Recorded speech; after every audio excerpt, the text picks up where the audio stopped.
let's be honest, to lose its children, if we are not.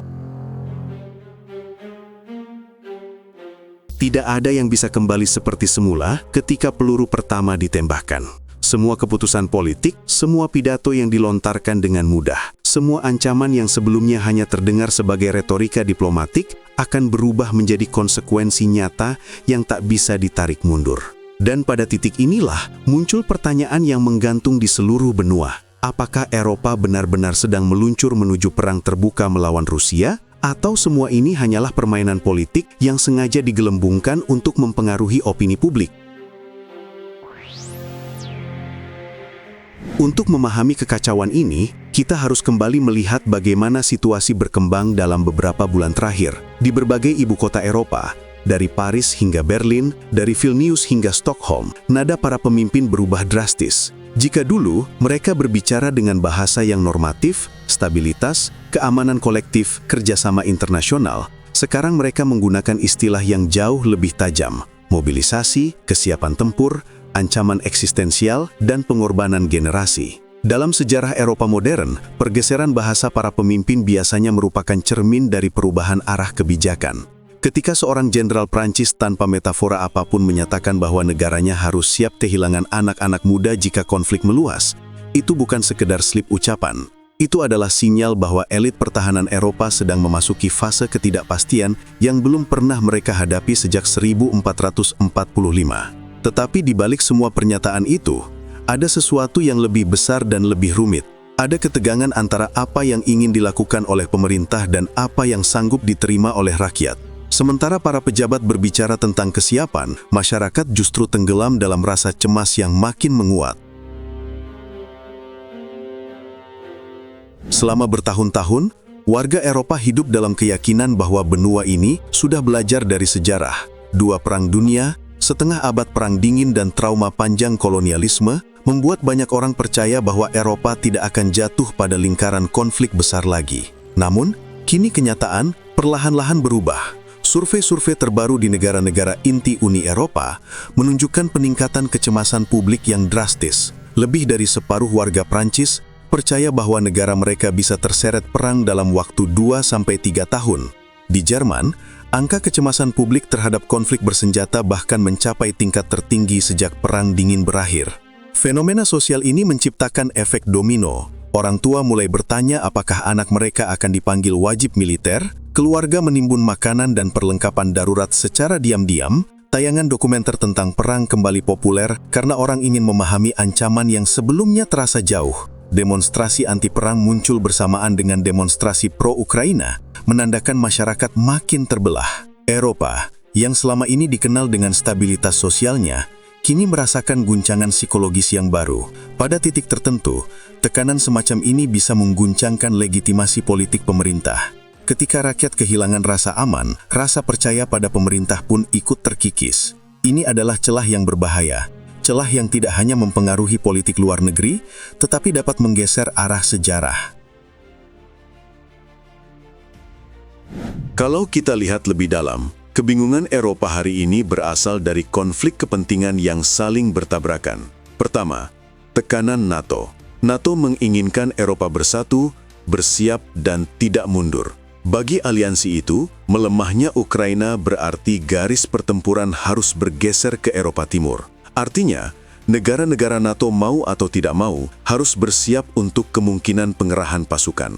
Kedua, politik domestik. Sebaliknya, banyak politisi di dalam negeri yang melihat bahwa masyarakat mereka tidak siap. Anggaran negara sedang tertekan oleh krisis energi, inflasi, dan beban sosial lain.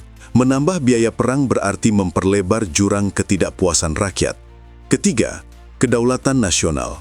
Sebagian negara, seperti Prancis, sangat sensitif terhadap isu kedaulatan. Mereka tidak ingin dilihat sebagai negara yang hanya mengikuti perintah NATO. Apalagi jika hal itu berarti mengorbankan nyawa generasi muda. Inilah dilema besar Eropa. Di satu sisi, mereka takut terlihat lemah di hadapan Rusia. Di sisi lain, mereka takut rakyat mereka sendiri melakukan perlawanan jika wacana mobilisasi diperluas.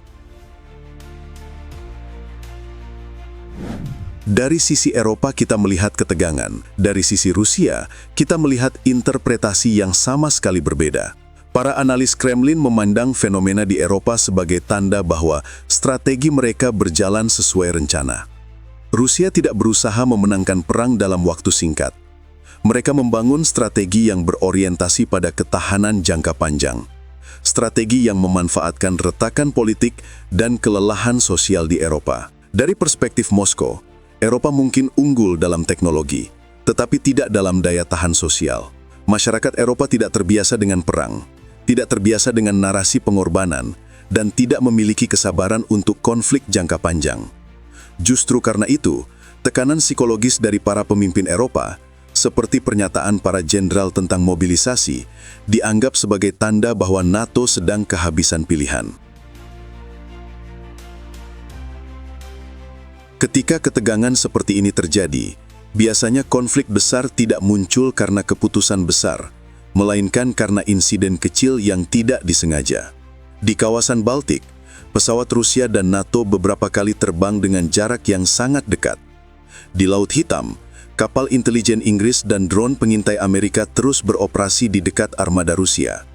Di Polandia dan Belarus, pengerahan tank dan sistem roket jarak jauh terus ditingkatkan. Setiap kejadian kecil bisa menjadi percikan yang menyalakan api lebih besar. Di masa lalu, Perang Dunia dimulai dari salah perhitungan, bukan dari strategi besar yang direncanakan. Apakah Eropa benar-benar menuju perang? Pertanyaan ini tidak memiliki jawaban tunggal. Dari sisi pemerintah, terlihat jelas bahwa Eropa sedang bergerak ke arah persiapan militer yang lebih agresif. Produksi senjata meningkat, anggaran pertahanan naik, retorika pejabat semakin keras, dan wacana wajib militer mulai muncul lagi. Namun dari sisi masyarakat, responsnya berlawanan. Publik menolak, takut, dan mempertanyakan tujuan eskalasi ini. Dari sisi geopolitik, baik NATO maupun Rusia sama-sama merasa tidak bisa mundur tanpa kehilangan muka.